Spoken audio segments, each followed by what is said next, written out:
and Tony just kind of looks at her and then just like looks at her kind of awkwardly and walks away, ignoring her. Yep. And before we get to number 8, what's it called? Because spoiler, this is who ends up teaming with Billie Kay.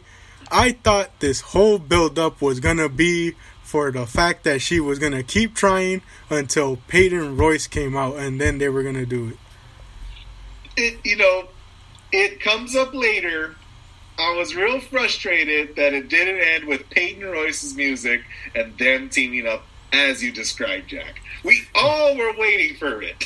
Yeah, I think everyone was waiting for it, but no, number 8, Jillian Hall comes out, and that's who Billie Kay decides to team with, Yes. And so then, like, they start trying to attack people in there, and the ring started getting pretty full, and I told my dad, I was like, man, the ring's getting kind of full. Someone has to go out, and then right as I say that, Baszler throws out Shotzi.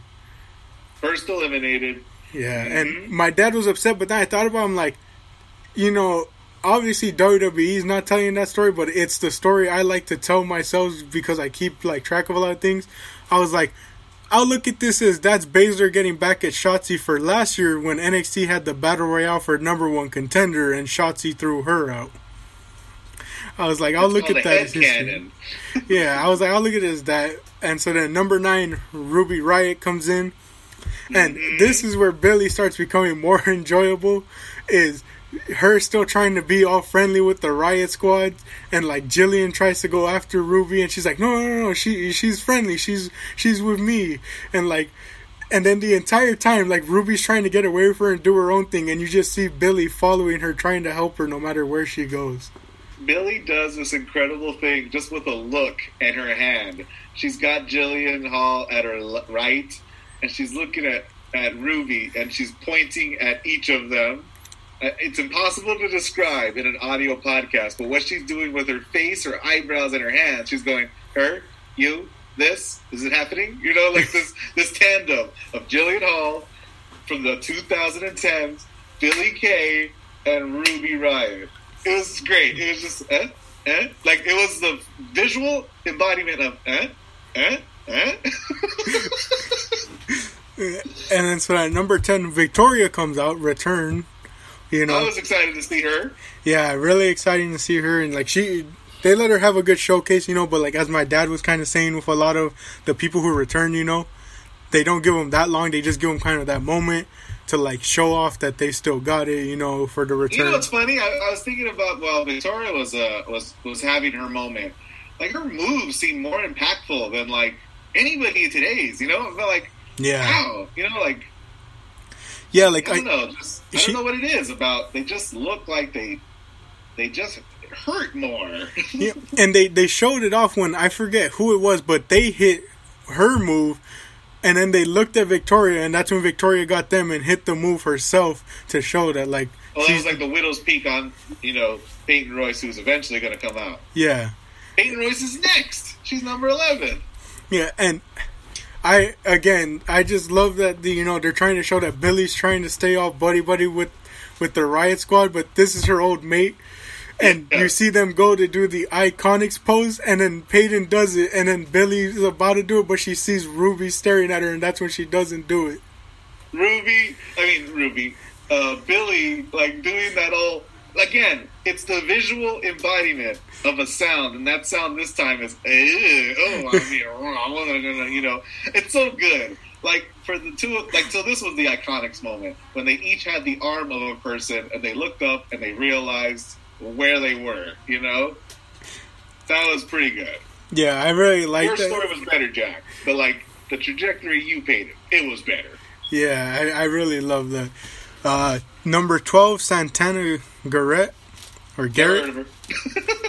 Yeah, apparently from NXT, I also heard that like they had apparently called her up to the main roster, but like again, they never had her debut. Yeah. Liv Morgan coming out next, so the Riot Squad's in full power. And I really liked Liv's entrance, you know what I mean? Like, it had agency. She's not walking to the ring, she's running because she knows that Ruby is half out, Yeah. So she ran straight to her partner, beat up everyone around her to save her. Yeah, and she even went because they were on one of the sides of the ring. She ran and went that way instead of normally. Beeline right for that side, Yeah, and I'm trying to think. I don't know if anyone got eliminated this one. I think Jillian had gotten eliminated at that point. Probably. And then, oh yeah, then Billy Kay gets eliminated by the Riot Squad. And the little bit of storytelling here that I saw was it had to be intentional because of the camera placement. You see Peyton Royce looking in shock from behind, but not doing anything to help Billy. She is she's reacting, negatively. But yeah, no, Billy's being dropped outside by two women, and immediately behind them is Peyton Royce looking. You know what I mean? She is perfectly framed by Liv and Ruby's head and shoulders. Yeah. Number 14, Rhea Ripley. Yeah, that music hits something special when she comes out, and I was real excited for this one. Yeah, and the one thing I liked was... Up until then, I've got my names for who could win it. Again, with no expectations going in, as soon as she comes out, I go, okay, she could do it. I'd be okay with that, too. Yeah, the moment I saw him, all right. And I saw Bianca was doing it, I was like, all right, one of these two. Strap a rocket to their back and go to the moon with them. Yeah, but as far as I'm concerned, it could have been Bayley, too. And I don't think there was anyone else I really felt very strongly about. Yeah. And then, of course, after Rhea, Charlotte comes out. My heart sank, Jack. My heart sank to the bottom of my abdomen when Charlotte Flair made an entrance. I thought, oh, sure, I guess you would be a part of this one, wouldn't she? Yeah. And when Rhea ran out, it was funny because I looked at who was in the ring and I looked at my dad and brother who were watching. I'm like, man, Rhea has a lot of history with everyone in here. Or for the most part of everyone in here. I was like, she has history with Bianca. She has history with Toni Storm. Baszler. I was like, man, she has history. Oh, Bayley even, when that whole NXT invasion thing happened for Survivor Series. I was like, she has beef with everyone. And then that's when Charlotte came out. I'm like, oh, add another to the list. But at the same time, I was like, is this a Royal Rumble or is it this is just your life? And when Charlotte came down and she immediately kind of squares off with Ripley, I was like, oh my gosh, don't do this to me, please. Funny. But so then after Charlotte, Dana Brooke comes out. Oh. Sure does. When Ripley came out and I mentioned the history between her and all those people, my dad said instantly, Toni Storm's going out. Because everyone knows, before Rhea left NXT, the two people that messed around with her were Raquel and Toni. Right, so she had to come after her. Yeah, and so Toni gets out by her. After Charlotte Flair, it was Dana Brooke, then Tori Wilson. Tori Wilson, the only Hall of Famer in the Rumble. Mm-hmm. Good to see her. She gets a little bit of shine, but gets eliminated by Baszler.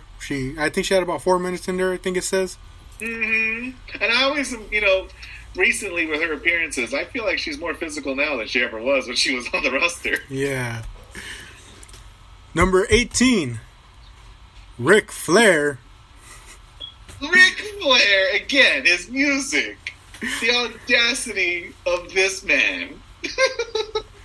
Who's playing up a character that fits like a glove, Jack. The audacious and the reprehensible and just a creepy old man.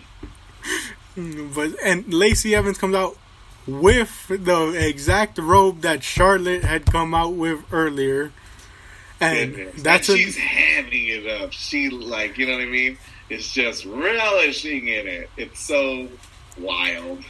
And then Charlotte goes out to the outside to attack her and stuff. And they're, playing up the whole fact that, Charlotte is just really mad and can't even stand to be in the same ring with Lacey. It was a wild visual that she was, attacking her. The robe's still on, and feathers are flying. Literal feathers. Purple feathers flying in the ring. Yeah, and it's funny because they played up this whole fact that they didn't even want to be in the same ring when later on you see them in the same ring and my dad goes, how is it that Charlotte is allowing Lacey to be in there without attacking her? That's my greatest gripe about this match. And this was, I think, the better Rumble of the night. But the fact that Charlotte doesn't go after Lacey at every possible opportunity is frustrating. Yeah. Number 18, Mickie James returns. Yep, we're on 19, I think, by my count. Oh, yeah, 19. Sorry, 19. Number 20, Nikki Cross. Mm-hmm. Number 20. A fiery start to her participation. Mm-hmm. Alicia Fox comes out at 21. How much time we got? 4 minutes and 30 seconds. 4 minutes. Alicia Fox manages somehow to be interrupted in her participation by Art, who is running away from people vying for his 24/7 championship. Yeah, and then Fox pins him for the 24 title, but then gets eliminated by Mandy Rose, who comes out. Yeah. And then... again, in my head canon, just like you do, Jack, I come up with reasons that things happen if WWE isn't going to do it. I like the idea that none of the other women tried to win the 24/7 championship because of how much trouble it is. Yeah.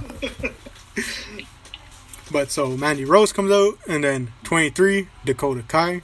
Mm-hmm. That one actually surprised me a bit. I didn't expect her to come out, but I was like, oh, that's pretty nice. Yeah. More shine for NXT.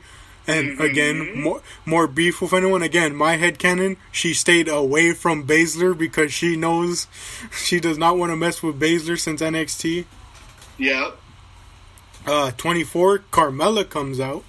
I was relatively surprised by. You kind of get the sense that, they barely had 30 women for this thing, but good on her that she gets another shot at the title.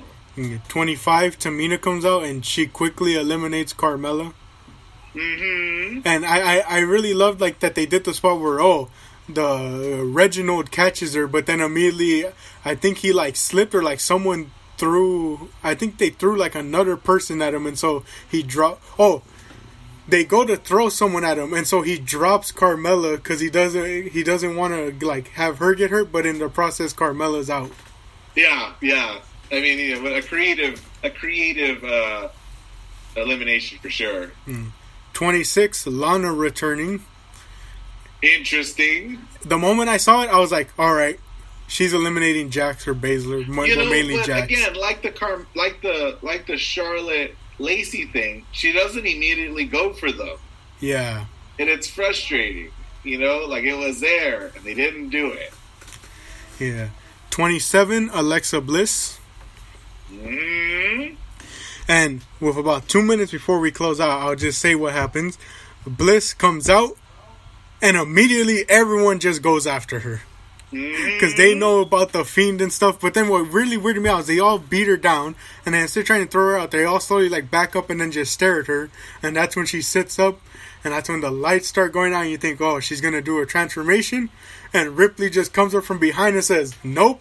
I watch anime, I know not to let you transform. How funny and how incredible was that? So I'd already gotten mad that Lana didn't go straight for her nemesis. Charlotte kind of forgot her nemesis. But Rhea coming in clutch with that baby face logic.